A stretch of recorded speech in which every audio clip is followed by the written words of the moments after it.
ዱንያ ላይ በኖርኩ የሚያስብል ምንም ነገር የለም። ተበለሻሽቷል የዱንያ ህይወት። ያለው ዚክር፣ ዱዓ፣ ዒባዳ ነው። እሱም ቢሆን ብዙ ሰዎች ዘንድ ማዕና ትርጉም ጣዕም አጥቷል። ያኔ ቂያማ ቆሞ ሰዎች ወደ አኼራ ሲሄዱ ዱንያ ላይ ወዳጅ የነበሩ ሰዎች እዛ አንዱ የሌላኛው ጠላት ይሆናል፣ አላህን የሚፈሩ ሰዎች ካልሆነ በስተቀር ብሎናል። ትክክለኛ የአላህ ባሮችን ያ ዒባዲ ላ ኸውፉን ዐለይኩም አልየውመ ወላ አንቱም ተሕዘኑን ይባላል። የኔ ትክክለኛ ባሮች ሆይ ዱንያ ላይ ኸይር ሥራ ሰርታችሁ ወደ አኼራ የመጣችሁ ዛሬ እናንተ ላይ ስጋትም ፍርሃትም የለባችሁም ይባላል። ሌሎች እሳ በስጋት በፍርሃት ተውጠው ይኖራሉ ማለት ነው። አይናችንን ከድነን በምንገልጥበት ቅጽበት ከዱንያ ልንወጣ እንችላለን። ያለ ማስጠንቀቂያ ያለ ማስፈራሪያ ብለህ ይሄን አውቆ ለአኼራ የሚዘጋጅ ሰው፣ ለትልቁ ጉዞ የሚዘጋጅ ሰው። እያንዳንዷ ነፍስ የሥራዋን የምታገኝበት ቀን አለ ፊት ለፊት። ሥራ ሲባል ትልልቁ ሥራ ብቻ አይደለም። ሚስቃለ ዘራ ብናኝ የምታክል እንኳ ብትሆን ኸይር ሥራ ዋጋ አለው። ብናኝ የምታክል እንኳ ብትሆን መጥፎ ሥራ ዋጋ አለው። ሁሉም ይታያል። መቼ? ነገ።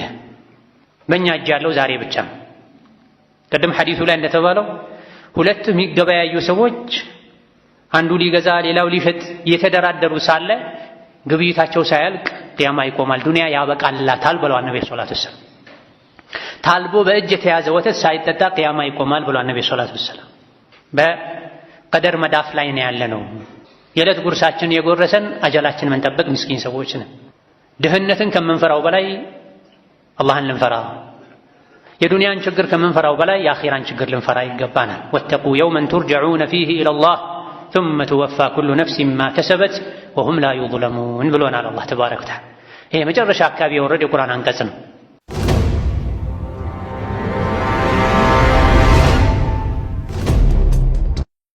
አካባቢ የወረደ የቁርአን አንቀጽ ነው። የጌታችን የአላህ ቃል ማጠቃለያ ነው ተብሎለታል። ወተቁ የውማ ቀንን ፍሩ፣ ከባድን ቀን። ምን አይነት ቀን? ክፍለ ሀገር የምትሄዱበት፣ ውጭ ሀገር የምትሄዱበት፣ እስር ቤት የምትገቡበት፣ ተቀዶ ጥገና ሐኪም ቤት የምትገቡበት አይደለም። ሰዎች እንደዚህ አይነት ቀኖችን በጣም ይፈራሉ። ከዚህ ሁሉ የበለጠ የሚያስፈራ ቀን ነው።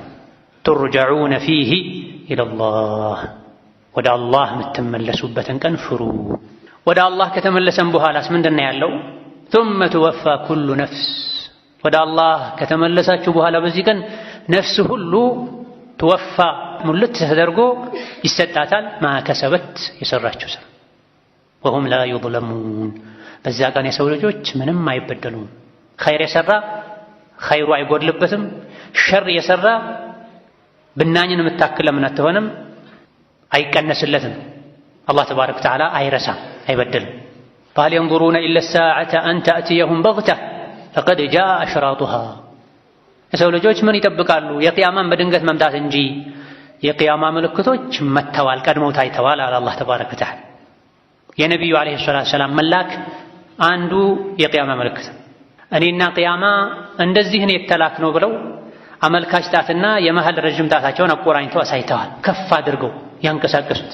እኔና ቅያማ እንደዚህ ነን የተላክ ነው ከታጥሟቸው።